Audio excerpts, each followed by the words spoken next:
¿Quién traicionó a Atahualpa?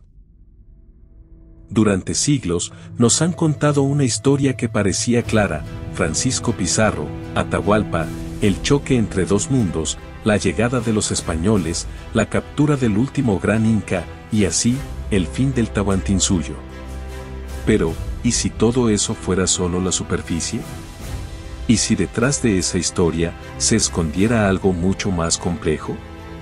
Hoy, te contaré la verdad que rara vez se menciona. Porque la caída del Imperio Inca no fue únicamente culpa de los españoles. Fue una traición silenciosa. Una guerra interna. Fue el propio Perú, en contra de Atahualpa. Prepárate, porque esta historia no es la que te contaron en la escuela. El encuentro de dos mundos.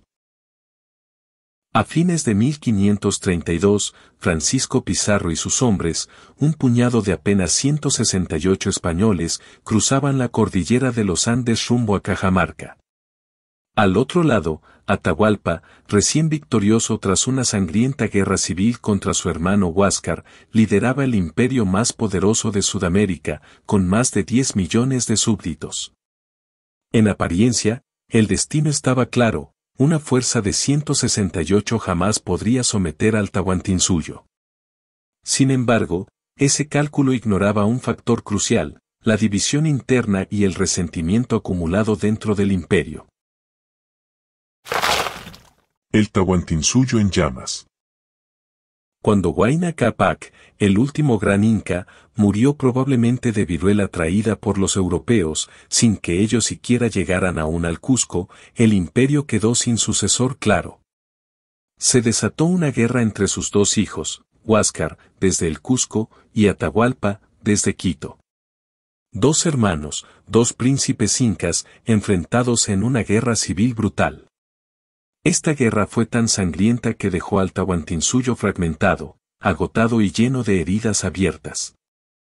Atahualpa, aunque salió victorioso, no logró unificar nuevamente al imperio.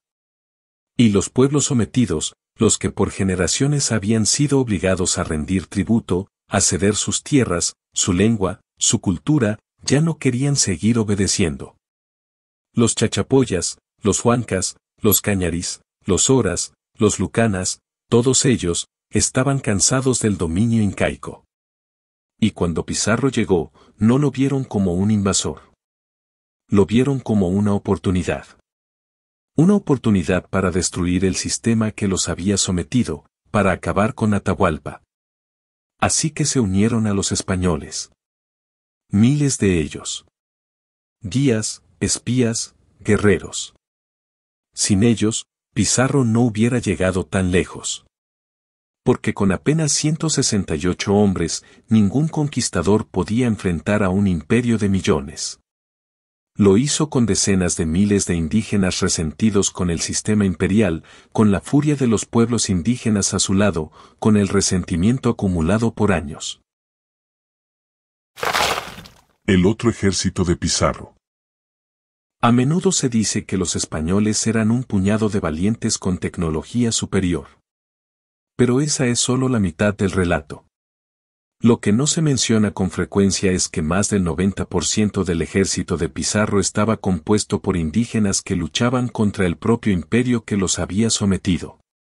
Los huancas del centro del Perú, por ejemplo, se ofrecieron como aliados a los españoles apenas estos comenzaron a avanzar hacia el Cusco.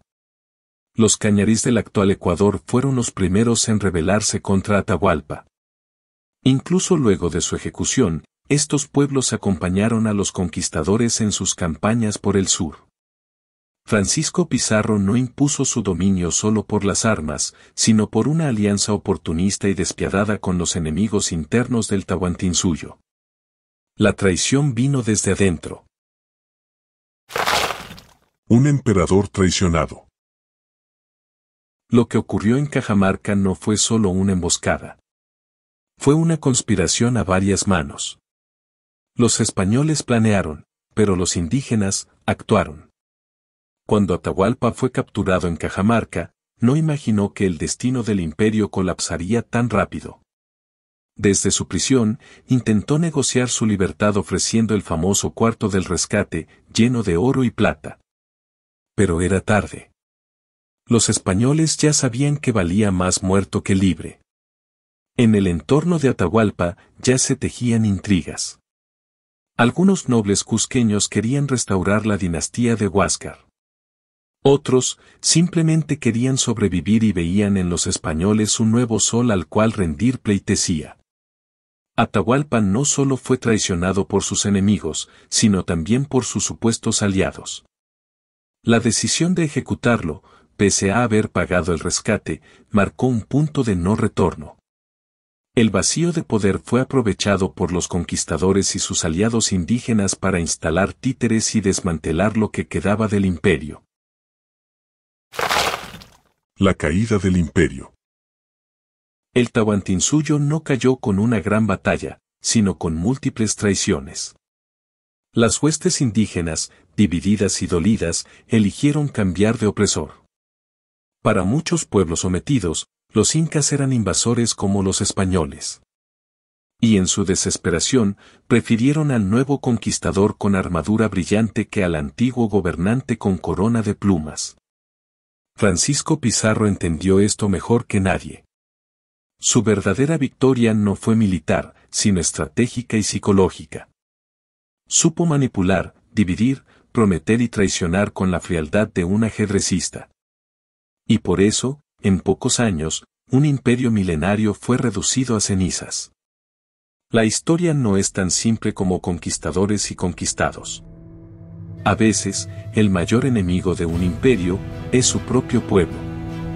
La caída del Tahuantinsuyo fue posible por la división, por el orgullo, por el dolor acumulado. Porque cuando un imperio olvida a los que oprime, esos pueblos no olvidan. Así que la próxima vez que escuches sobre la conquista, pregúntate, ¿quién traicionó a quién? Y recuerda, a veces, los imperios no se destruyen desde fuera, se derrumban desde dentro. La historia no la escriben solo los vencedores, también la reescriben los traidores. Y el colapso del Tahuantinsuyo no fue producto exclusivo del acero español, sino de las grietas internas de un imperio que se negaba a escuchar las voces de sus pueblos sometidos. Atahualpa murió a manos de Pizarro, pero fue traicionado mucho antes por aquellos que alguna vez lo llamaron Zapa Inca. Ahora que conoces esta verdad incómoda, te invito a reflexionar, ¿qué otros imperios modernos están condenados a caer por no ver venir la traición desde adentro? Si esta historia te mostró una cara diferente del pasado, si te hizo pensar, reflexionar o dudar de lo que te enseñaron, no olvides dejar tu like, compartir el video y suscribirte al canal. Activa la campanita para no perderte los próximos secretos que vamos a desenterrar. Y acompáñame, porque aquí revelamos las verdades ocultas del pasado para entender mejor el presente. Y la historia aún guarda muchas verdades ocultas.